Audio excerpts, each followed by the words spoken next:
मतदान आलं आणि ते रवींद्र चव्हाण यांनी महानगरपालिका, नगरपालिका, जिल्हा परिषदा या निवडणुकीच्या संदर्भात प्रत्येक विभागामध्ये त्या ठिकाणी आढावा बैठक ठेवली। त्यातली आमची कोकण विभागाची आढावा बैठक आता पार पडलेली आहे।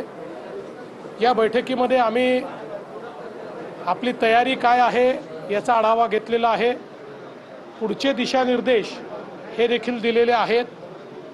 आम्ही युतीच्या संदर्भातले सगळे अधिकार हे आमच्या अध्यक्षांनी जिल्ह्यांना दिले आहेत। शक्यतोवर जिथे जिथे शक्य आहे तिथे युती केली पाहिजे अशा प्रकारचे दिशानिर्देश आम्ही दिले आहेत।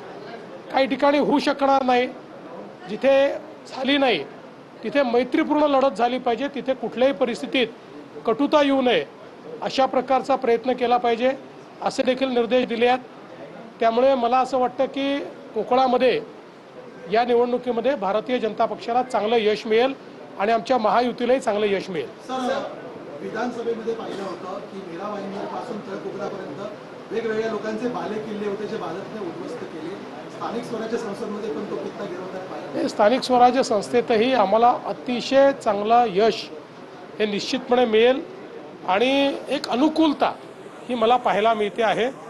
लोकांची मानसिकता आमच्या सोबत आहे। सर, याला जोडून प्रश्न ही खरं तर यंदा कोकणापासून सगळीकडे भाजपचा एक मोठा मतदार तयार झालेला पाहिजे होता। त्यामुळे आजच्या बैठकीत काही कार्यकर्त्यांनी आपण कोकण पट्ट्यात स्वबळावर जावं अशी मागणी तुमच्याकडे ती मागणी नेहमीच होत असते आणि सगळ्या पक्षात होत असते।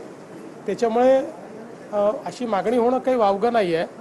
पण आम्ही त्यांना हे सांगितलेलं आहे की आपल्याला भविष्याचा विचार करून या ठिकाणी काम करायचं आहे। त्यामुळे जिथे युती शक्य आहे तिथे युती करून आपण पुढे गेलो तर आपल्याला त्याचा फायदा हा होईल की आपले जे विरोधक आहेत त्यांच्याकरता आपल्याला काही स्पेस ठेवणार नाही आणि आपल्या महायुतीला त्याचा फायदा होईल। महायुतीमध्ये शिवसेना आणि भाजपमध्ये एकमेकांवरती टोकाची टीका याच पट्ट्यामध्ये पाहायला मिळते। ती जरा त्या संदर्भात मी अतिशय स्पष्टपणे सांगितलेलं आहे की समजा एखाद्या ठिकाणी अशा प्रकारची युती झाली नाही तरीही कठोर टीका, टोकाची टीका ही कोणी करू नये।